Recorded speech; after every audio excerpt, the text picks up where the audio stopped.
Hello everyone, thought I'd do a quick update today on the garden, and this is just a little triangle garden patch in the backyard. We've got 3 tomatoes on this celebrity tomato plant right here. The volunteer tomato that came up from a tomato we must have dropped last year.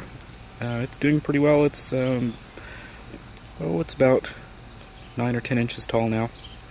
The tomatoes here in the backyard do not have aphids on them. The tomatoes in the side yard in the front do. I spent most of half an hour this morning kind of washing the leaves off. I put some 7 dust on it yesterday. Didn't really do anything. They just crawled through it and kept on eating. But you see these tomatoes are a couple of droopy leaves, but for the most part the tomatoes back here, the celebrity and Rutgers varieties are doing very well here, as are the garlic chives. Okay, Harris's garden looks like a tornado hit it. What happened is we went ahead and harvested the rest of the lettuce. Had a big salad, we had some tacos the other day. Just went ahead and left some of the extra leaves here in the garden, and I'm going to work those down into the soil later. The bulk of it, though, moved to the compost pile and to our stomachs. So we're doing very well with lettuce. We'll have enough for the next week or two, as long as it doesn't rot in the fridge. The cherry tomato plant really hasn't gained any height, but it is looking a little better than it did the last time I took a video, as are the other tomatoes. That is a Roma tomato right there, and let's see, this is a early girl, and they've all kind of snapped out of the sickness, whatever they've had. As I said, there are no aphids here in the backyard, but in the side yard, pretty bad on aphids. Strawberry, Harris's strawberry did not produce a strawberry, but it is still branching out further into the garden. And we've got 2 Moon and Stars watermelons here. This is the potato cage, and I am stopping right there, adding any more grass clippings or dirt. What happened was we had 5 potato plants in here, and it still looks fairly full, but the center one ended up dying, and so did the one on the edge here. And when I pulled the one on this corner out, the reason I've been putting dirt and grass clippings on here is to encourage it to make more roots, which would make more potatoes up and down the stems. The stems were completely clear, all the way down to the bottom. There were roots on the bottom, and I'm sure there were potatoes down there. I reached my arm down there and I couldn't feel anything. But for the entire length of that, about 1.5 feet, the whole plant was smooth. So if it's not really doing what I'm wanting it to do, I'm just going to stop.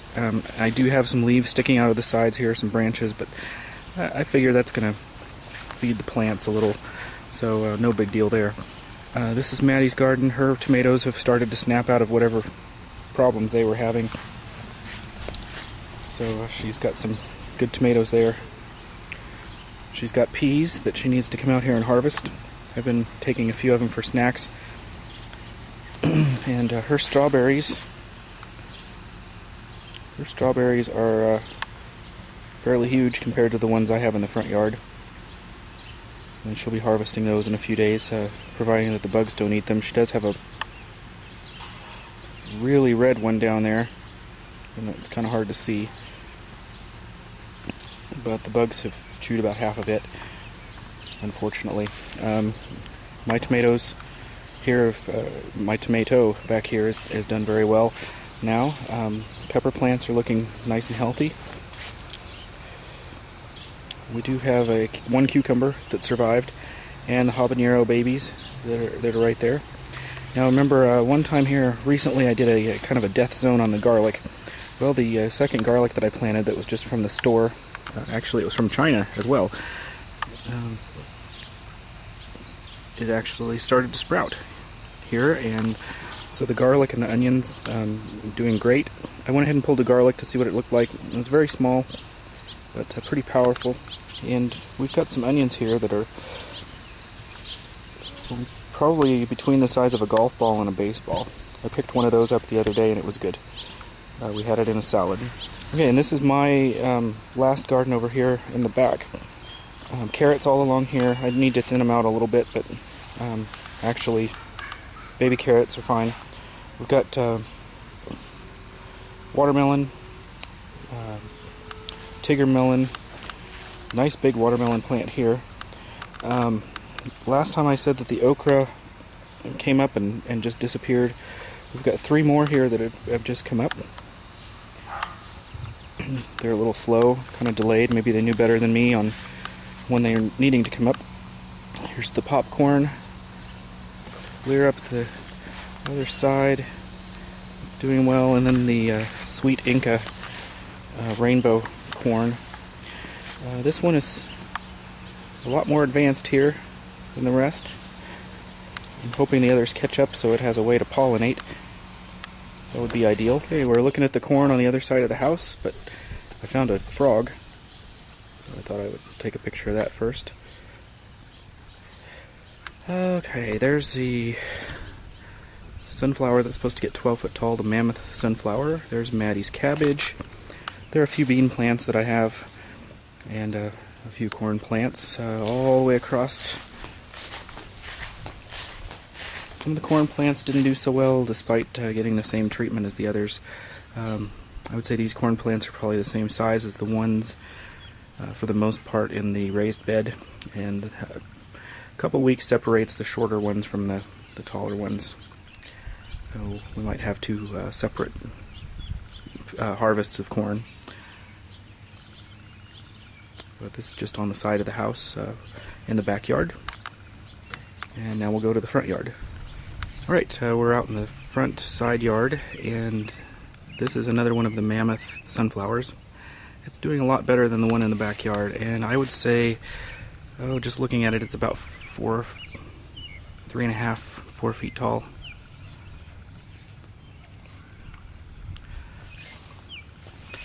This one not doing quite as well, but still doing well. The raspberries have started to bloom.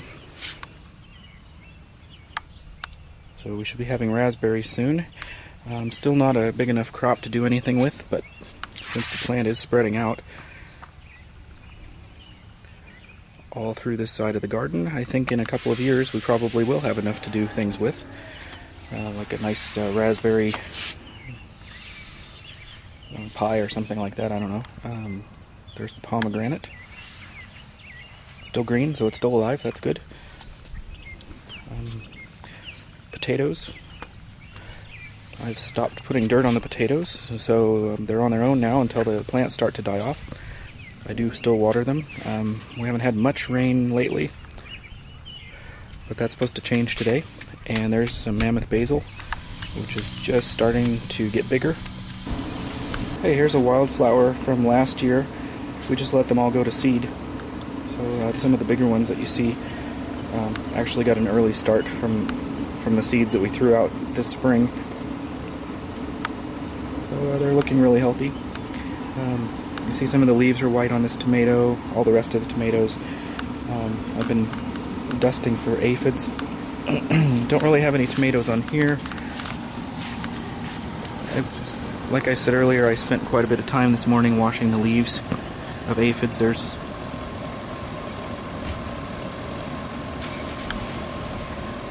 one right there. Not anymore. I squished him. But anyway, we've got down here on this celebrity tomato, there's a tomato right there. I don't see any more on this one. I do see some more aphids, though. I'll squish those. And then over here, on the Rutgers tomatoes, I know I saw some earlier today on this plant. Same size as the other one. Maybe it was on the other plant. Oh, anyway, there's some Rutgers tomatoes over here somewhere. There's a little one right there.